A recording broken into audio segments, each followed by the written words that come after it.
பார்த்தீங்கன்னா இப்போது 1 கிலோவுக்கு 100 கிராம் தயிர் நம்ம ஊற்றுவோம். சாரி, 1 கிலோவுக்கு வந்து 200 கிராம் தயிர் ஊற்றுவோம். 3 ஆழாக்குன்றதுனால நம்ம ஒரு 100 கிராம் தயிர் சேர்த்துக்கலாம். 100 கிராம் தயிர்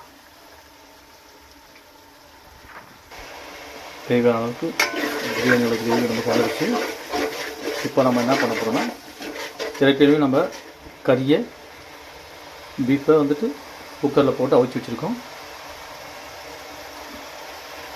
இப்போ நம்ம அதை இது போட போகிறோம். ஒரு நம்ம காரம் புளிப்பு இதெல்லாம் செக் பண்ணிக்கணும். சப்போஸ் நமக்கு புளிப்பு தேவைப்பட்டால் ஏற்கனவே கட் பண்ணி வச்சுக்கேன், ஒரு எலுமிச்சைப்பழம், அரை எலுமிச்சைப்பழம் அதை நம்ம சேர்த்துக்கலாம். ஒரு அரை எலுமிச்சைப்பழத்தை நம்ம இதை சேர்த்துக்கலாம். புளிப்பு கொஞ்சம் கம்மியாக இருக்கிறதுனால. அரிசி வந்து இதோ இந்த டம்ளர் தான் நம்ம எடுத்தோம். அதனால் இதில் தண்ணியும் இதே அளவில் நம்ம வச்சுக்கலாம். இது வந்து தம் பிரியாணி, சரிங்களா? இப்போ எல்லாமே போட்டாச்சு, கறி போட்டாச்சு. இப்போது 3 கிளாஸ் அரிசிக்கு 3 கிளாஸ், மொத்தம் 3 கிளாஸ் 3.25 கிளாஸ் தண்ணி ஊற்றிக்கணும், சரிங்களா? ஒரு ஆழத்துக்கு 1.25, ஒரு கிளாஸ்க்கு 1.25 கிளாஸ் தண்ணி. 1 2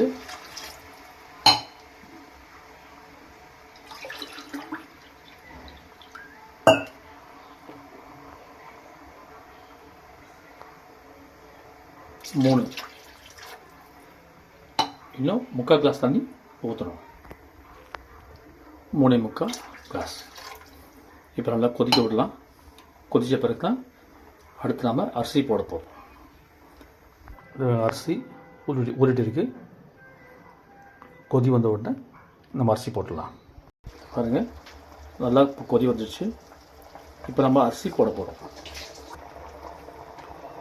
அரிசி போட்டாச்சு.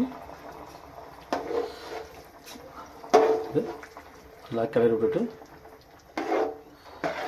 இப்போதான் உப்பு செக் பண்ணிக்கலாம். உப்பு, காரம், புளிப்பு எல்லாம் நல்லா கரெக்டாக இருந்தது.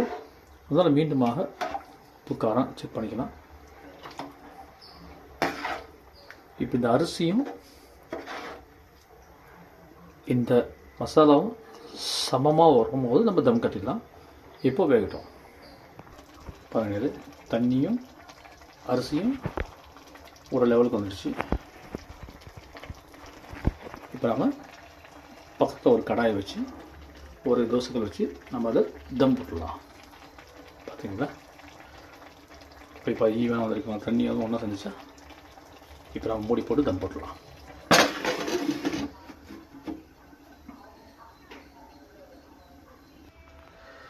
மேலே ஒரு வெயிட் வச்சுட்டு ஒரு 5 நிமிஷம் அடுப்பை ஸ்பீடாக வச்சுட்டு இப்போது நம்ம ஸ்லோவில் வச்சுருக்கோம். ஒரு 20-25 நிமிஷம் வெயிட் பண்ணுவோம், சரிங்களா? வாங்க நண்பர்களே, 20 நிமிஷம் ஆகிடுச்சு. இது பார்ப்போம். பார்த்தீங்களா, அருமையான பீஃப் பிரியாணி ரெடி. இப்போ நம்ம தண்ணி இருக்கான்னு சொல்லிட்டு நம்ம ஒரு செக் பண்ணி பார்த்துப்போம். தண்ணி கொஞ்சம் கூட இல்லை. அதில் நம்ம என்ன பண்ணலாம், இப்போ மேல் பகுதியெலாம் எடுத்து கொஞ்சம் அப்படியே திருப்பி போட்டுக்கலாம். அப்படியே திருப்பி போடலாம். மேல் பகுதி எடுத்து திருப்பி போட்டுட்டு ஒரு 5 நிமிஷம் அப்படியே, சரிங்களா? திருப்பி போட்டுட்டு ஒரு 5 நிமிஷம் அப்படியே, அவ்வளோதான்.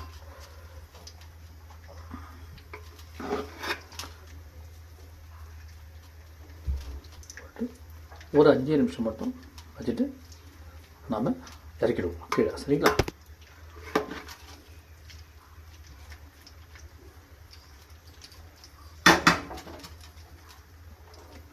இந்த பாருங்கள், பீஃப்